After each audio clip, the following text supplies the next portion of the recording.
তো ডেটটা আসলো 12 তারিখ, আর 12 তারিখ আমার ক্লাস আসলো, আর ক্লাসটা শেষ করে আমি যাইতেছি গাতিলে আমার পার্টি মেকআপের কাছে।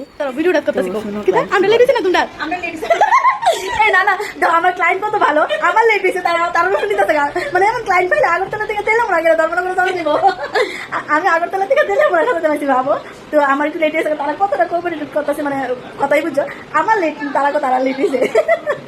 আচ্ছা যাই হোক, তো এখন আমরা আয়া পৌঁছলাম, কাজ শুরু করবো একটু পরে, পাশে থাকো দেখতে দাও। মেন কথা টাকাটা মেটার না, আমি এনে ব্রাইড সাথে যাইছি না পার্টি মেকআপ সাথে যাইছি, বুঝতে আসি আগরতলা থেকে টেনে মোড়া আইসা পার্টি মেকআপ সাথে যাচ্ছি, তারপরে গাড়ি দিয়েছি মানে টাকাটা অ্যাকচুয়ালি মেটার না, আমার ফুসতো না করতেছি না, মানে টাকাটা মেটার না, ক্লায়েন্ট লগে যে কথা দেওয়াটা বা তারা যে আমার এতটা ভালো পায় বা তারা আমারই চাইতেছে, তারা টেনে মোড়া কিন্তু অনেক মেকআপ আর্টিস্ট ফাইট হইলে, বাট আমারই চাইতেছে এটা মানে সবচেয়ে বেশি ম্যাটার করে, এটা আমি মনে করি এই কারণেই আসা।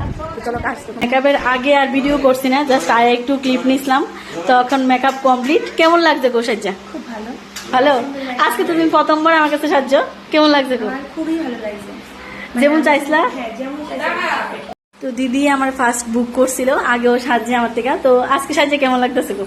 খুব ভালো খুব ভালো, খুব স্যাটিসফাইড আমার তোমার আমি লইছি আমার থ্যাংক ইউ সো মাচ এতটা বিশ্বাস করার লেগে, আর এতটা মানে মানে কি থাকবে তোমার এতটা সাপোর্ট করার লেগে। দিদি আমার যেদিন বুক করবো ওই দিন ভয়ে ভয়ে যেমন কইতাছে যে তুমি কি একটু তেলে মোরাজ গিয়া সাজাইতে পারবা আমারে, মানে এতটা বিশ্বাস, মানে আমার সারা সাজতো না ওইখানে এখানেও আমার দিয়ে সাজতো, মানে খুব ভালো লাগছে। নিজেও সাজছে আরেকজনের জোগাড় করছে, থ্যাংক ইউ সো মাচ এতটা সাপোর্ট করার লেগে। তো আর কেমন লাগতেছে গো সাজ্জা ফুল? একদম খুব ভালো খুব ভালো, থ্যাংক ইউ সো মাচ। তোমারও থ্যাংক ইউ এগেইন। তো চলো তোমার কাছে কেমন লাগছে অবশ্যই জানাবা, প্রথমে ভিডিও নিতে পারছি না, তো চলো টাটা। তো এদিকে জামাই ওখানে বাড়ি এসে বোকা বাড়ির থেকে অ্যাকচুয়ালি জামাই বাড়ি আর বউর বাড়ির কাছাকাছি আসিল, তো ওখানে প্রচণ্ড বৃষ্টি আসিল, তো আর গাড়ি বেরিয়েছে, ওখানে আমরা যাবো মাসির বাড়িতে, চলো যাওয়া যাক।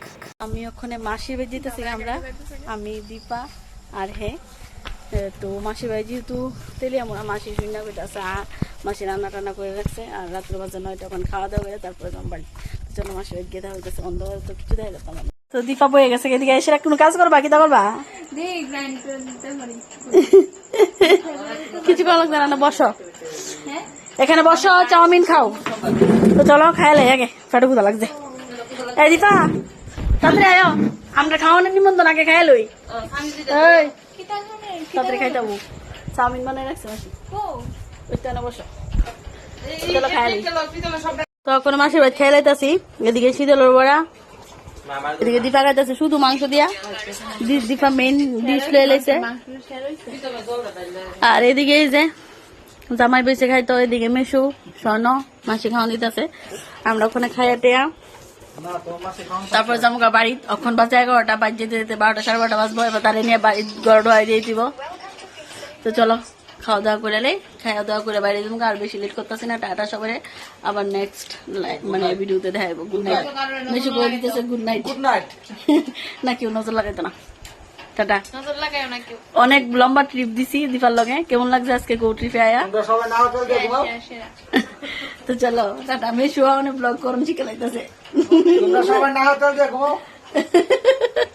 তো চলো মাসি কিছু কবা, কিছু কো আইসা আসছে খাইতাম ভাবতেছি যে এদিন তো ভাগ্যটা ভালো, এত দূরে আইসে